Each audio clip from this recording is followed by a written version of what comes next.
Sheryl Sandberg and that whole notion of leaning in.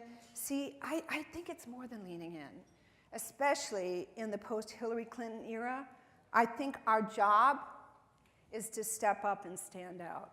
We have to be active. We can't be passive. We're not sitting down. And if we do, we will understand that success is a choice. So let's start getting very strategic here, okay? This is, yes, it's about elevating your impact, and more importantly, and we heard this theme over and over and over again today, it is about shattering assumptions. And I had my own epiphany a couple of years ago, and it all came down to this, a cookie. I'm doing a keynote, and I am now drinking my own Kool-Aid. I'm thinking, I am good. Because you know where I was going? Monte Carlo, yeah. And I'm thinking, I'm worth it. I am so good. And I get on the plane, and they're flying me first class, which made me even believe more that I was so good, right? And I ate the food, and it was very nice. And the thing I really like most about first class when you get upgraded, right? Cookies, right? They're warm cookies that they give you at the end of a flight. So I eat my meal. I have a good time to take a break, go to the bathroom, right? I go to the bathroom, I come out, I can smell cookies. Somebody's having cookies. And I sit down, and the guy is, brushing crumbs off his face. I said, gee, did they serve cookies? He said, yes. And I said, did I get a cookie? And he said, yes. And you know where this is going. He ate my cookie. And then he went into this whole thing about, well, you're thin, and you were in the bathroom for so long, and it was so tempting, and then I didn't think you'd mind. Really? He said, and I didn't think you wanted it anyway. I said, oh, no. I said, I did and I do. I did want it, and I do mind. And the rest of the trip, all I could think of was, I hate you. I hate you. And I shared my displeasure with the entire cabin, mostly the flight attendant. They were all women, and they were going, you go, girl, you go. So then I started thinking, you know what? If he's eating my cookie, right, that I bet a lot of, I'm sorry, men are eating our cookies, all right? Seriously. So then I thought, you know what? I'm not going to be passive. I'm not doing that. I am going to be bold, and I'm going to figure out how we can stop this trend. So everybody keeps asking me all the time, well, and I think it's wonderful. People are providing you with a book list, with bibliography, syllabuses, that kind of thing. And I thought, you know what? I'm going to write my own book. I think it's time. So I started doing some research, and here's some interesting things that I found. Okay, Catalyst. You guys know Catalyst? They're a think tank. They track trends for women, not just US, but around the world. And here's what they found out recently.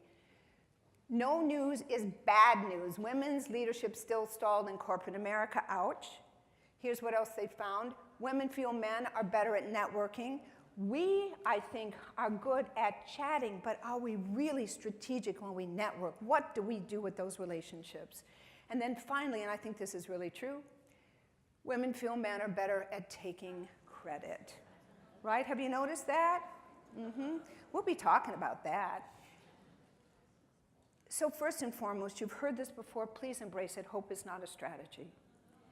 And this was stunning.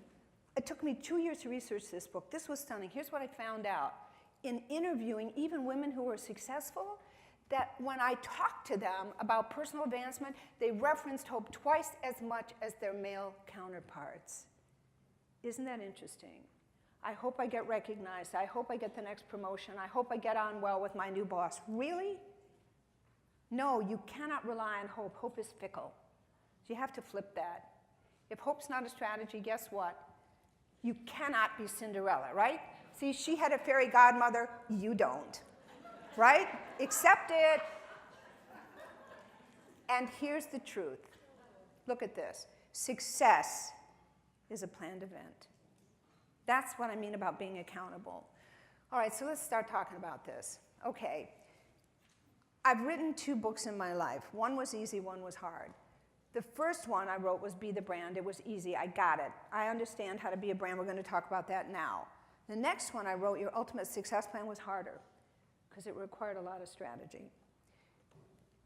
People talk so much right now about brand. What's your brand? What's your brand? And nobody really knows what the heck a brand is. I do, all right? Here's what a brand is, right?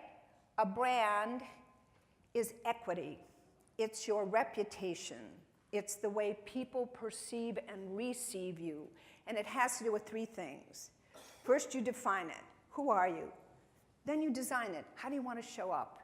And finally, you deliver it. Who wants to hear what you have to say? So if you take that the next step, iconic brand, Coco Chanel, and I love this. I was researching this for today, and I thought, I've hit the mother lode. Here it is. In order to be irreplaceable, which is what everybody wants to be, right? One must always be different. What do I mean by that? Three things. You must be unique. Be your authentic self, right? That whole Oscar Wilde thing, be yourself because everybody else is taken. Be memorable. People can't act on your information if they can't remember who said it and what you said. And then finally, be intentional. Success is a planned event.